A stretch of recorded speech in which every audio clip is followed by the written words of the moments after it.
Hey, welcome back to our channel. My name is Dylan, and I am a certified twin flame ascension coach. Hannah and I have been in harmonious twin flame union for just a little over a year now. And yeah, if you haven't been here before, welcome. We're honored to have you. We're honored to guide you. And yeah, there's so much to look forward to on this journey. And as a divine masculine myself, I've moved through it in my own unique way, as will you. And there's just one thing to consider, especially if you're a divine masculine, is how redefined it is to be a man today and what it really means to be a divine masculine. The term masculine, I think, has transformed quite a bit since, if you think, 2,000 years BC. I mean, you can only imagine the types of men that were in that world. And so now men are learning to embrace their vulnerability. And this is what is really redefining what it means to be a divine masculine. The traditional definition of masculinity is just simply outdated. True strength truly comes from embracing your whole self, including those parts of you that may feel vulnerable. So with this video, I'm aiming to guide you into a place of more understanding through really embracing your masculinity in a way that might not have been taught by your parents, by your grandparents, people that you see in general in the world. Not everyone is looking at masculinity this way, but if you were guided to this video, I'm sure that it's come across your mind that I feel different. I feel that I'm not like most men, or I don't want to do what most men do. That's perfectly fine. You don't have to. And yeah, so I'll shed some light on divine masculinity and what it means to really be vulnerable while still being able to be a leader, while still being able to provide comfort and safety for your woman. And yeah, and it really allows them to feel so safe because you are vulnerable, because you express your feelings. If you do those things, then your woman's going to feel naturally safe to express her feelings and to feel comforted and held in that place where she feels vulnerable, because she knows that you understand what it means to show that yourself. So the more that you can be in tune with your emotions, the more that you can have a positive and fruitful relationship with your twin flame. If you don't know how to listen or are emotionally unavailable, if you don't, aren't in tune with your own emotions, then that'll be way more difficult to be able to have a very grounded foundation and relationship with your twin flame. It just makes things very difficult, and it's oftentimes why you might be in separation longer, because you haven't learned how to really be there emotionally for her. And so in order to be emotionally available for them, you have to be emotionally available for yourself, right? That's like really important. Really important. So that is what I've learned throughout the relationships that I had in my life, was that I wasn't necessarily being emotionally available for them because I didn't know how to process my emotions. And that would redirect back to them in anger or frustration, yelling over each other when both of you just want to be heard, right? And not listening properly. So you may see other men in life have certain qualities, and you may like those qualities. And that's okay to take from different baskets and use things that you've learned from different men in your life. You don't have to be like number one fan of your dad and telling everyone all the things that your dad tells you, right? Because yeah, you're going to learn things from your dad, but you're also going to learn things from other people, other men, other women. And so to be humbled to know that your dad doesn't know everything, and that's fine. Your mom doesn't know everything, perfectly fine. And so there's an abundance of people in the world that you can learn things from.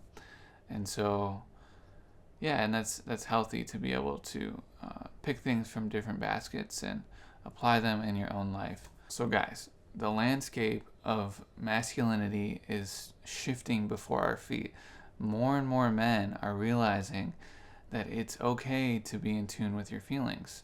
It's okay to feel your emotions and like cry if you need to, and talk about things with your woman that you're feeling. That's what brings you deeper into a solid foundational relationship with them that can truly grow, because you've sowed the seeds.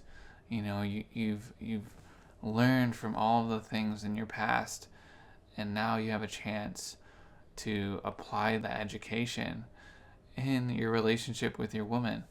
And there's no better feeling than to feel so at home with someone that no matter what, they're going to be with you for the rest of their lives, for eternity. As men truly awaken into being self-aware and being authentic, expressing their feelings, being in tune emotionally, then we will see a rise in divine masculine's awakening, and that'll only make it easier for so many people to attract their twin flame, because oftentimes the divine masculine might be a little bit less in tune with this side of themselves. But if you grow up and you have kids and you have this emotional intelligence and this self-awareness that you can give to them, imagine them growing up in that foundational security of knowing what it means to be a divine masculine. Like, what would that do for future generations down the line? How much easier will it be to meet your partner when the energy that you put out from birth is aligned with emotional intelligence and understanding and being self-aware? I mean, come on, guys. Come on the boat. We're going to heaven. But seriously, like, that's the goal, is to have that heavenly place on earth. And that's what we know that we're creating by healing relationships and attracting that relationship that is most aligned with who you are. A divine masculine archetype represents strength, leadership, and protection. But this doesn't solely mean that you're strong physically and mentally you're unstoppable, right? Like, it's not really what we're talking about. You can still be vulnerable and have true strength within you. Anyone that doesn't feel afraid when they're doing something that's out of this world, or like I can imagine like flying into space, like, yeah, I'd be a little bit nervous, but that's really normal to feel that way. If you aren't able to feel these feelings that come up throughout relationships, throughout experiences, then you're kind of just like a stone wall, and you're not really like embracing what it means to feel through your experiences. And so you learn through everything that you experience. But if you're kind of a stone wall, think you know everything, nothing's getting through you, then you're not going to progress towards learning more and kind of adding humility into your lifestyle so that you can grow even further. And so that's what doing the inner work allows you to do, is by like processing what's going on in your life and then applying that love to yourself instead of seeking for love externally. And so that one component of feeling your feelings and bringing love to these parts of yourself, that really allows you to grow spiritually, and then you align with your divine self. And this brings me to another point. What else allows you to align with your divine self? So we've spoken about loving yourself, doing the inner work. But another thing that allows you to embrace your divinity is by living your life purpose and following what you love. Simply by following what's in your heart, where it's guiding you. Once you let go of the rat race of trying to keep up with what your parents want you to do, what your friends want you to do, what all these people, what they want you to do, and you start living for yourself, and you start applying that love to yourself and to everything that you do, then you start aligning to your divine self, and that attracts your twin flame. And so simply by following your heart, what you want for yourself, then you attract what's good in your life. You attract what you desire. And so, yeah, it's so important to really keep that in mind, that you don't necessarily want to live your life for other people. And I get it if you like have to take care of family, or your mom needs you to take care of her, like, that's something that is important, right? But make yourself the number one priority in your life. And obviously if you have kids, like, yeah, you're going to take care of your kids, but show them the importance of being emotionally intelligent. That'll only allow them to grow up knowing how they can better handle their emotions. One more question that I'll go over that you might have is, how do you start to cultivate and practice growing your emotional intelligence? And just from personal experience, what I did was I started to journal, and I started to meditate.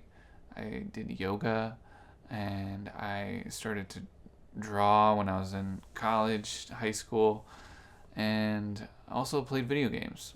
And so throughout each of those activities, I'm allowing myself to feel what I'm feeling, especially when you're journaling. It's probably the best thing that you can do to get in tune with yourself, is to journal out what you experienced in that day or that week or that month, and simply write about what you experienced. Write about the feelings that you felt when something happened, or because we're all experiencing life in a way that is unique to ourselves, and things happen, especially when something kind of emotionally triggering happens. You want to write about it so that you can express what you're feeling. And this allowed me to really process my emotions quite a bit by writing out, kind of having a conversation with myself or God, and writing out what it is that I'm experiencing, what it is that happened that made me feel a certain way.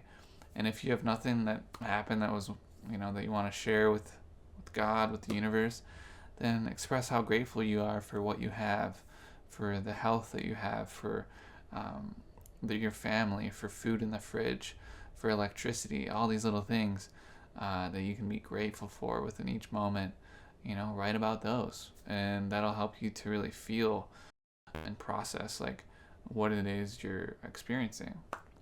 In relationships, there's going to be difficult conversations that you have with your partner. And so, especially with your twin flame, they're your greatest teachers. So they're always going to see a part in a perspective that is aligned with your higher self. But maybe you're stuck in the mud. You're kind of stuck in this area, and they're there to just help guide you out of that place by reflecting to you what it is that you need. And so that might cause triggering, that might cause frustration, but you can really learn to listen in conversation, and really learn to actively listen to your partner so that you hear them clearly. If you're constantly in a state of defense or wanting to prove yourself, then it will be difficult to listen, because you'll always be wanting to say your next piece. But if you don't listen to your twin flame, then you won't be able to really hear what they're saying. And that's what they really desire from a divine masculine, and divine feminine, obviously, but your woman wants you to listen to them. They want you to just be there, even if you don't have anything to say. Hannah was just the other day expressing something to me that she was excited about, and I was just in a very chill state, and I was like, wow, that's really awesome, babe. And I listened to her, and that was enough to provide that active listening, to provide that sense of safety and appreciation for me, and just being there to listen to her and what she's moving through. So yeah, that's pretty much my last piece. I really enjoyed this video. I love talking about awakening the divine masculine. I think it's a really important subject. And so if you felt this was helpful, please comment below. Of course, like this video and subscribe if you haven't already so that you can see more of our content. I am a certified ascension coach as well as Hannah. We coach together, we coach group classes, we do readings. Our website, link down below, will provide you with all the information that you need to guide you further on your journey. We also do 30-minute consultations, which the link will also be provided below. So yeah, this is awesome, guys. Thanks for watching, and we'll see you next time. Bye.